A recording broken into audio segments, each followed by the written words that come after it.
Ano, nandiyan na ba si Jordan? Tigilan mo na sila. Balang araw, magpapasalamat ka rin sa akin dahil ililigtas ko yung kuya mo sa isang malaking pagkakamali. Alam mo, sinungaling ka rin, no? Ano bang pinagsasasabi mo? Certified true copy ng DNA test result ninyong dalawa ni Jordan.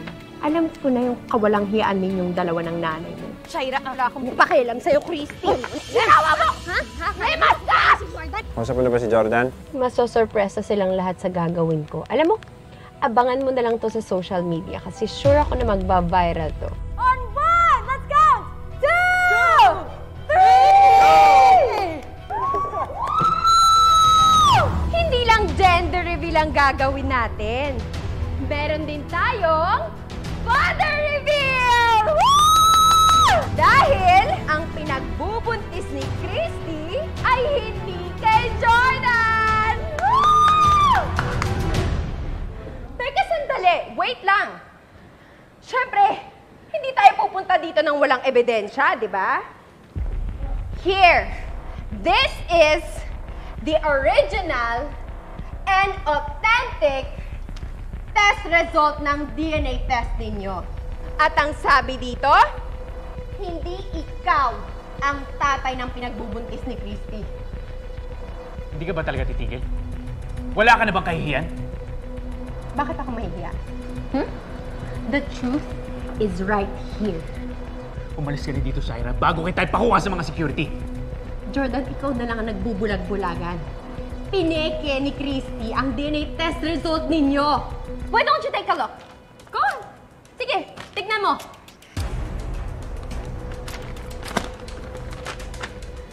See? Signed by Mr. Glenn Ramirez. Di ba siya nag-take ng DNA test ninyo? And I am sure na kilalang-kilala siya ni Professor Carmen. Tumigil ka na. Ma! Tumigil ka! Ma! Tama na! Ma! Tama na! Tama na! Hindi, Christy. Christy. Sabi mo nga na hindi totoo sinasabi niya. Anak ko yung bata, di ba? Ako yung ama.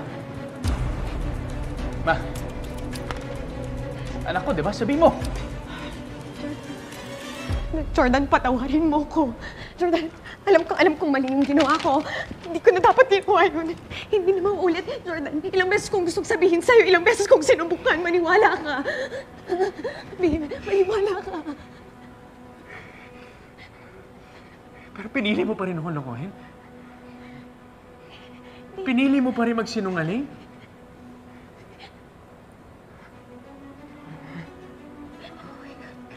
Jordan. Christy, pinaabot mo dito yung kalokohan mo? Hindi ka ba ng konsensya? Naghanda ako para sa party nito! Ang saya ko eh! Alam ko anak ko yung bata! Paano to, lukuhan lang? Jordan! Hindi mo ba inisip yung kahilingan ko? Jordan, listen. Ginago mo na naman ako eh! Jordan! Jordan, listen. Listen to me. Listen to me. Walang kasalanan si Christy. It was all my idea. It was all my plan. Ayaw kanyang lokohin. But I pushed her, Jordan. Ako may kasalanan ng lahat. Ako may kasalanan. Patawarin mo ako, Jordan. Ako may kasalanan. Hindi mas masakit? Doble yung sakit eh! Alam mo pala, Ma?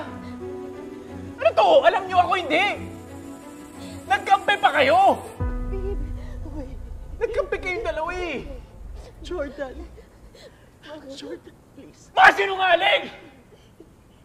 Nuloko kayo eh! Ito lahat to! Ito lahat to! Kalokohan to eh!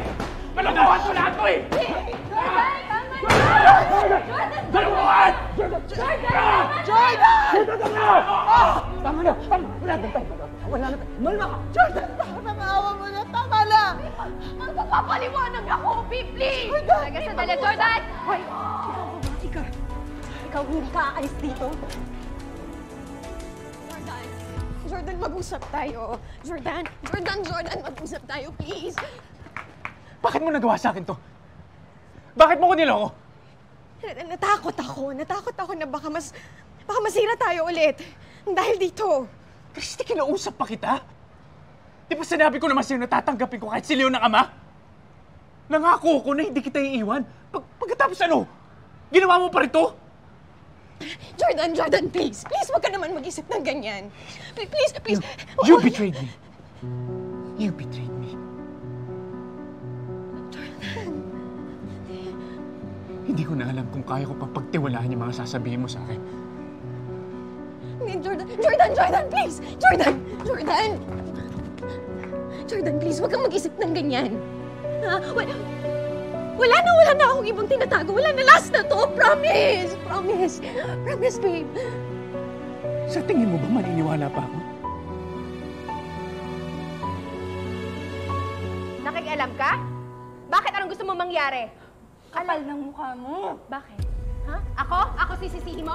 Ha? Bakit? Ako ba nanloko? Hindi ba yung pinsan mo? Siya ang punot-dulo ng lahat na nangyayari na to. Kayo, mga sinungaling! Ang what's the point? Sandali!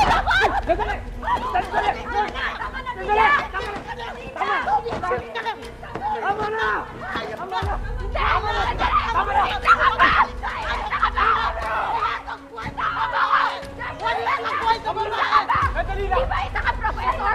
Ha? Di ba professor ka? Ano tinuturo mo sa mga estudyante mo? Hindi ko pagsisisihin ang ginawa ko! Dahil ayoko pumunta sa'yo! Ang madugang ko! Wala kang kwentang babae! Compare mo sa anak mo na pinagsawahan na lahat ng lalaki sa akin!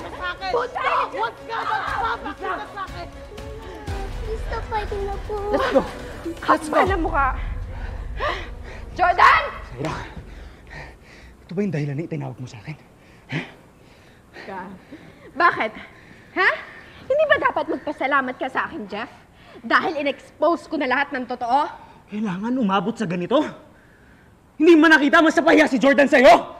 Jeff, pinakiusapan ko siya ng maayos. Hindi siya nakikinig sa akin and he left me with no choice. No choice? Sigurado ka? Hindi ba ginusto mo rito? Alam mo, wala akong pakialam sa opinion mo. Si Jordan lang ang importante ngayon sa akin and he needs me now.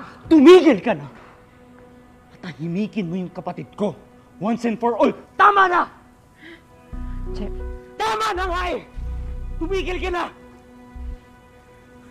Zaira, umalis ka muna. You've done enough for the day. Umalis ka na.